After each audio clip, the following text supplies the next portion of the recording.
Hey, there are nice offices in this building. Yeah. Let's do it. I'm wearing a hat. The only smart one. I'm a tropical people. Okay. Good morning, everyone. Good morning. I want to begin with just a few words about the winter weather that continues to linger across our city. First, city workers continue their remarkable efforts to lift millions of tons of snow off of city streets. DSNY workers have worked relentlessly to melt over 122 million pounds of snow and to lay more than 209 million pounds of salt across New York. As of 8 a.m. this morning, workers have cleared 44,646 crosswalks, 16,532 bus stops, and 9,764 fire hydrants. A severe cold front continues to bear down on our city.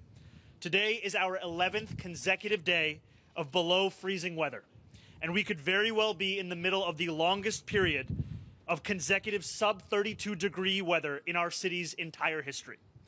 Without temperatures rising above freezing, snow has hardened into blocks of ice. But the greatest danger posed by this sustained cold is to vulnerable New Yorkers who remain exposed to the elements. As of this morning, 16 of our fellow New Yorkers have passed away outside during this brutal stretch of cold. In 13 of these cases, preliminary findings indicate that hypothermia played a role, and 3 of these deaths appear to be overdose deaths. We await final results from the medical examiner's office and will inform New Yorkers as we learn more. Each of these lives lost is a tragedy. My heart was with the family of those mourning their loved ones. We are continuing to do everything in our power to get every New Yorker into a shelter where they will be warm. The cold is showing no signs of stopping, so neither will this city's efforts. From information available now, it appears that none of the individuals who have died outside were living in homeless encampments at the time of their death. New York remains in a code blue. If you see someone in need, please call 311. Outreach workers and first responders from the NYPD and FDNY will respond and get those New Yorkers the help that they need. Our outreach workers have only intensified their work to get homeless New Yorkers into shelter. We continue to operate warming sites and warming vehicles across the 5 boroughs. We have expanded shelter capacity, relaxed intake rules, and are working with our partners across the city to increase outreach. As of this morning, we have made more than 930 placements to shelters and safe havens. We have also involuntarily transported 18 New Yorkers who were determined to be a danger to themselves or to others. We have expanded our mobile warming units to a fleet of 20, which are moving throughout the city, equipped with clinical staff to treat New Yorkers' needs and get them off the street. If you are hearing me speak right now and you are not sure if you will be looked after, please let me make myself clear. Every single person will be cared for. No one will be turned away. As part of that commitment, we have added 50 new single-room shelter units for those who are uncomfortable with other forms of shelter, because we want every New Yorker to know that shelter is there if they need it. And as I said this weekend, while city government will not rest in this work, we ask New Yorkers to do their part as well. Please check in on your neighbors, especially more vulnerable New Yorkers like those with disabilities, older adults, and those who lack reliable access to heat. We will get through this cold, and we will get through it together by looking out for one another and by caring for one another. Now, for today's remarks. On January 1st, 1990, 36 years, 1 month, and 1 day ago, David Dinkins was sworn in as the first black mayor of our incredible city. As he delivered his inaugural address that day, he laid out a vision for all of us. We will never be mean-spirited, and we must never lose sight of our dreams. We are together today to not only pay homage to the legacy of a great New Yorker, but to fulfill those words, as we make it just a little bit easier for New Yorkers to keep sight of our dreams and of this city we all love. As we mark Black History Month, we are celebrating a city that has been sculpted in millions of ways by millions of black New Yorkers, those who walk our streets today and those who came before. They are jazz musicians who reinvented what music could be, academics and scientists who push forward the scope and scale of human thought, artists of all kind whose canvases captured the true breadth of this city and all who call it home, and politicians like Mayor Dinkins, who made our city better, fairer, and more aspirational. In many ways, Mayor Dinkins was ahead of his time. He tied racial justice to economic justice, worked tirelessly to uplift poor New Yorkers, and strived to close the gap between the wealthiest of this city and the most impoverished. He uplifted at-risk youth, invested in the physical infrastructure of our city, and worked to unify a city that remained in many ways divided along racial lines. He spoke famously of the gorgeous mosaic that is New York, but he recognized that speaking of it wasn't enough. The tiles still had to be placed, the image carefully aligned, and from City Hall, Mayor Dinkins tended to that very mosaic. From the tower here on the 26th floor of 1 Center Street, also known as the David Dinkins Municipal Building, that mosaic reveals itself in its gorgeous totality. You can see a 360-degree view of our city, from Midtown Towers to the Atlantic Ocean, from the Brooklyn Bridge to New Jersey. And yet for too long, New Yorkers haven't been able to access this view. It's been closed off to the very people that should be seeing it. As we celebrate Mayor Dinkins' legacy, we are changing that. And I am proud to announce today that we are going to open the rooftop of the David Dinkins Municipal Building to the public of this city. All right. Yes. Beginning in June, we will start offering free guided tours led by DCAS staff. Visitors will be able to reserve tickets online. We're also going to invest $6 million to improve this building as we repaint the cupola, repair the rotunda, add glass barriers, and restore this one-of-a-kind civic space to a landmark befitting Mayor Dinkins' name. Mayor Dinkins paved the way for so many who followed. He was not only the first black mayor, he was also the first to have been a member of the Democratic Socialists of America. And his politics of compassion, kindness, and generosity remain a guide for me and so many others as we lead from City Hall. I am thankful for his family for being here today with us. And I am thankful for the opportunity to stand here alongside incredible elected officials and our Commissioner of DCAS to honor this great New Yorker and to encourage the next generation of New Yorkers to enjoy a new perspective of our city from the building named after a man who helped to shape that same city. Thank you very much. And now our Commissioner, Yume Kitase. Good morning. My name is Yume Kitase, and I am the Commissioner for the Department of Citywide Administrative Services. I'm excited to join you all today as we announce this important renovation project here at 1 Center Street. Now, no shade to City Hall, but it's my duty as Commissioner to tell you that 1 Center Street, the David Dinkins Building, is the heart and soul of municipal government. 1 Center Street houses numerous critically important organizations, including my colleagues here, the 3 elected officials, multiple city agencies, and of course, DCAS. Beyond the building's practical and architectural significance to the city, it's also a symbolic landmark. It was constructed over a century ago, and it represents our city's long-standing commitment to public service. And from here, where we stand on the 25th floor, we can see the cupola, one of the most recognizable and iconic features of the historic building rising above us. Over the years, the tower has stood witness to generations of civil servants. It's now our responsibility to make sure it stays resilient and beautiful for decades to come. To preserve its legacy, we are excited to announce this major rehabilitation effort. And through this $6 million project, we will be completing a variety of thorough exterior and interior renovations. This will restore the tower visually and strengthen its functionality through upgrades such as safety glass and ceiling netting, and overall extend the life of the facility. Perhaps most exciting, we are thrilled that we'll be providing public access to this stunning piece of history. And through its increased accessibility, we will open up the previously closed section, as the mayor mentioned, to tours, which we are excited to lead. We're going to make it iconic building a must-see bucket item for all New Yorkers.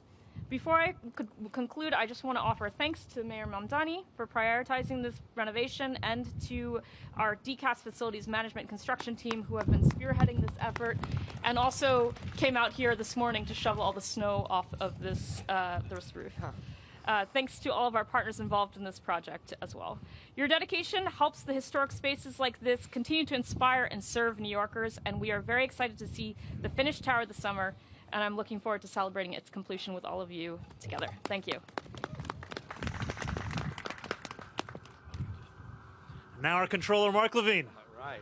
Thank you so much, Mr. Mayor. We tortured the press corps on Inauguration Day for 4 hours on the plaza. You're suffering today. Tomorrow we're doing a press conference on the ice on the Hudson River. I agree with you, Yume. This building is one of the great symbols of the city. It was built for that purpose right after the 5 boroughs were combined to represent the power of this new government It was built to have a public observation deck. That's how they did it back then. The Woolworth building had a public observation deck. The Singer building had one. The MetLife building had one. It was this incredible public spirit that New Yorkers should be able to take in these views. It's a view of the city that is inspiring, something that I know David Dinkins himself often remarked about. He loved to take in the views of the Brooklyn Bridge. He was in this building for more than any other part of his career in city government, 14 years total. Some of his greatest accomplishments were in this building. He saved uptown Manhattan as borough president, and it meant a great deal to me to spend 4 years in that office. We still have a shower there, borough president, that Mayor Dinkins used after he would come in from playing tennis. And it still works. It still works, I'll yes. have to try it out. Yes, indeed. Come on by anytime, Mr. Mayor, if you want. I got a shower too. But for 90 years, the cupola designed to be open to the public has been closed. And I want to shout out Moses Gates from RPA. I don't know if he's here. He's been agitating for this for years so that New York can catch up. Madrid has a free public observation tower. Tokyo has one. London has two. Guys, you know Albany has one, right? Did you ever go on the top of the Corning Tower? Yeah, did you? Oh, yeah, So many times. Many times, yeah? Okay. Sadly. All right. So we're going to catch up to those great global capitals, Albany accepted, and we're going to make this a public destination for the people of New York City to take in the beauty of this expansive metropolis. And we're not going to come back here till it's at least 80 degrees out. Thank you so much, everybody. Thank you.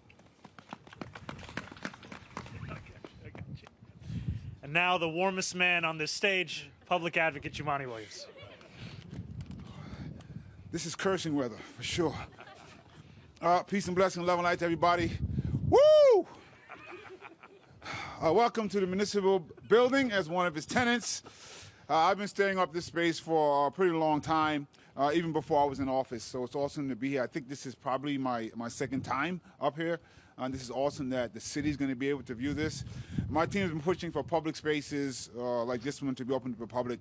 So I'm very glad that the mayor decided to do that. I would have probably chosen summertime when we could have complained about how hot it is. But I am happy that it'll be open for summertime. New York's history, like its government, should be for the people. The building is named for David Dinkins, and now New Yorkers will have the opportunity to see the city that David Dinkins did. The gorgeous mosaic. We can look around and see our different boroughs. I remember very much when David Dinkins was elected, and as now, again, the highest ranking elected city who was black, it is an honor to be here. I remember when Malik from Trial Court Crest said, "Mr. Dinkins, will you please be my mayor?" That meant a lot to a lot of us who hadn't seen ourselves in government. And so now they'll get to see the patchwork of people who have come together. As you circle this building, as you look out, you'll see neighborhoods built by so many backgrounds, woven together through time and community.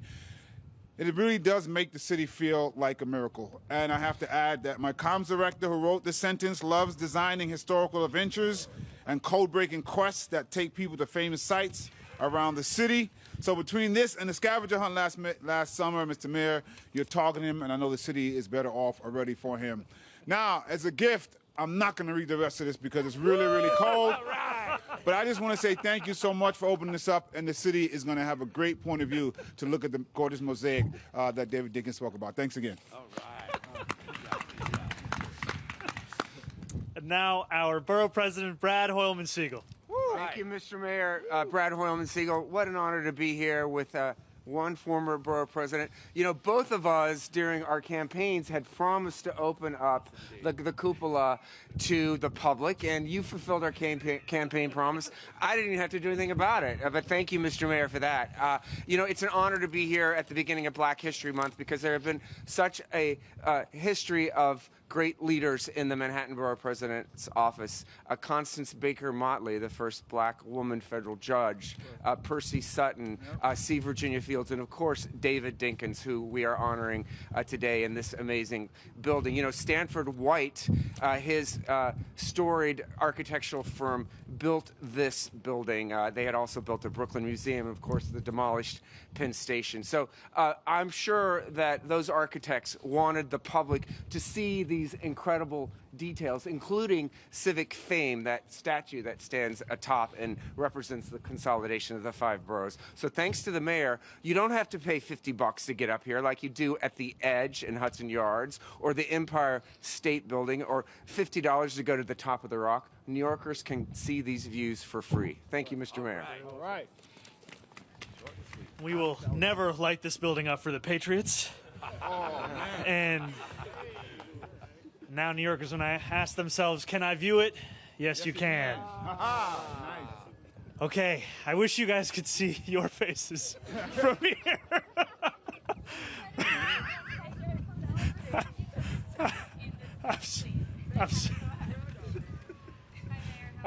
Sorry, yes, I'm all right. How are you? Sorry, if I could just ask you to speak up because it's a little difficult here. I wanted to ask about the warming buses across the city. In some experience going out in the Bronx, we saw there was supposed to be a warming bus outside of Jacobi Hospital, and we got there at the time the bus was supposed to be there, and we circled and there was no bus. We went to one at the Clinton High School. There was a bus, but no signage for anyone to know that that's a place that they can go to stay warm. So is there any further outreach you're doing aside from letting other government officials know to encourage people to go to these buses? Like, people don't watch the news, people don't have social media. How are they knowing that this is a place they can go to? I think to your point, we can never rest on our laurels as a city government. We have to go out there and tell New Yorkers directly. Yesterday evening, I was at a safe haven site in Midtown Manhattan, and I got the chance to thank a few outreach workers for the work that they're doing. Because as we all shiver up here in this cold, they are spending hours at all hours of the day outside looking to speak directly to homeless New Yorkers, to actually tell them of those warming buses and to bring them to those warming buses. And that direct street outreach is critical, and it has been a significant part of those workers, as well as those at FDNY and NYPD, being able to make nearly 1,000 placements at this point since we initiated Code Blue. And we will continue to share this information to New Yorkers. The most important way will be that direct outreach, but we will use every single avenue available to us. And just to give a sense to New Yorkers of the different options available, we are speaking across the 5 boroughs of warming buses and vans. We are speaking of mobile warming units that are equipped with clinicians as well as resources, and then warming centers as well themselves.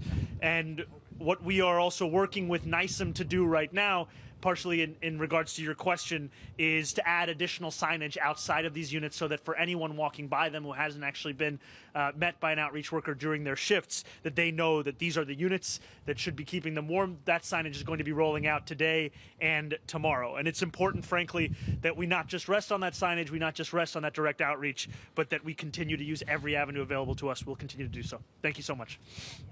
Hey, Mayor. How's it going? I want to ask you a question. You look warm. That's right, exactly. See, that's what You I look thought. warm. Where are these guys going? Hey, come on. Hey. Get out. Okay. That's good. Get out of here. All right. Okay. I guess a few people will pay to come up and see this viewing site. All right. It's just me and my commissioner. I work for you, so. Yeah. Yes, please.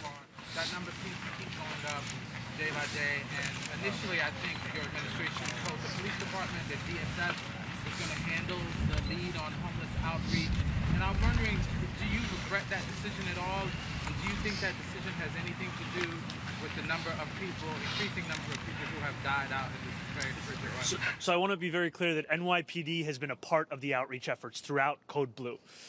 They have been a part of it. DSS workers have been a part of it. It's been a whole of government approach. And I think the primary issue here is the weather that we are experiencing. We are speaking about already one of the coldest periods in New York City history, and what could end up being the coldest period in New York City history. And what these city workers have done, no matter whether they're DSS, NYPD, any other agency, they have done the work of reaching out to New Yorkers to make now nearly 1,000 placements. And we know that that is work that has to continue. That is work that we will not rest so long as this cold continues and so long as there are New Yorkers who are outside. And I think that, yesterday when I was at that safe haven, I spoke to a number of New Yorkers who were finding warmth within it. And some of them had come in the night before. Some of them You know, I met a man who told me that he had been living in an airport for 5 months before he was brought to this shelter. The conditions that people are living through, they are conditions that none of us should be comfortable with. And so we're going to use every single resource at our disposal to continue to build on this work, to open up more shelters, open up more beds, and ensure that New Yorkers are staying warm. I think, to be very clear, just at the top of this, the deaths that we have seen, at this time it does not appear there is any relationship between encampments and what we've seen with these 16 New Yorkers. The policy on encampments, we have long said that it was a failure to pursue a policy in the manner that the previous administration did, and we've said that it's a failure because of its having only connected 3 New Yorkers with permanent housing over the course of 365 days. So our policies will continue on the same timeline as they were prior. However, instead of looking to just push New Yorkers from one encampment to another part of this city, we're going to look to emphasize the services that we can connect those New Yorkers with. Hi, Mr. Mayor. Over the weekend, a deadline that President Trump set for himself to pull all the money from sanctuary cities lapsed. I was wondering if you or your administration had heard over the weekend anything from the Trump administration about whether or not they intend to make good on that threat, and if not, is this another example of the president doing taco or always chickening out? What is taco? Trump always chickens out. Okay. Sorry, I wasn't aware of the meme. You know, we have not yet heard any additional information. That date has come and gone. We will continue to stand up for this city and continue to make clear that our values and our laws are not bargaining chips, and we will stand up for them if ever they are threatened. Local celebrity. Well, now everybody knows who I think you look like. I've been fielding complaints from people in my neighborhood about the slow snow removal. Is that due to the weather? Is there a timetable of when you're planning to finish that? Sorry, Jacob, could you... The wind is hitting right as you're speaking. Could you say it a little louder? Is it a reason because of the weather, or is there a certain timetable for when it will get done? And is the city doing outreach in different languages to different communities to communicate about the weather and about this crisis? So I think it's, as you've said, it is primarily due to the weather. Whereas typically after snowfall of any kind, rising temperatures would assist in the melting of that snow. Instead, what we are all experiencing is a cold that is continuing at a record pace, frankly. And what that has meant is that the entirety of the city's response is up to the city workers themselves. And what they've been doing is an incredible job. However, it is a job that must continue. And it is also a job that has required us to go beyond the typical. What I mean by that is that we might typically have just sanitation workers doing a lot of this work. Right now, we have 2,500 sanitation workers working 12-hour shifts, each 12-hour shift, rather. And then we now have up to 1,500 additional workers, many of them coming from separate city agencies who are supplementing that work, especially when it comes to bus walks, bus stops, and crosswalks. And at this time, we're seeing that that's going to continue. What I'm thankful to see is that the pace of cleanup is increasing. And I am hopeful that that continues to be the case across the 5 boroughs, and that we also make this clear, as you've said, to New Yorkers in every language that they speak. This is a city of the world. As Mayor Dinkins said, this is a gorgeous mosaic, and it's a mosaic that deserves to be spoken to in its own languages. Thank you. On the trash collection, Yes, sir. sanitation has said they're about a day behind, but there are neighborhoods that are saying the trash has been piled up for multiple days, even though it's record-setting cold. Has it reached a point in your mind that they've got to pick up the pace because of the way that makes New York City look? So, as you've said, sanitation is currently running about 24 hours behind on trash collection.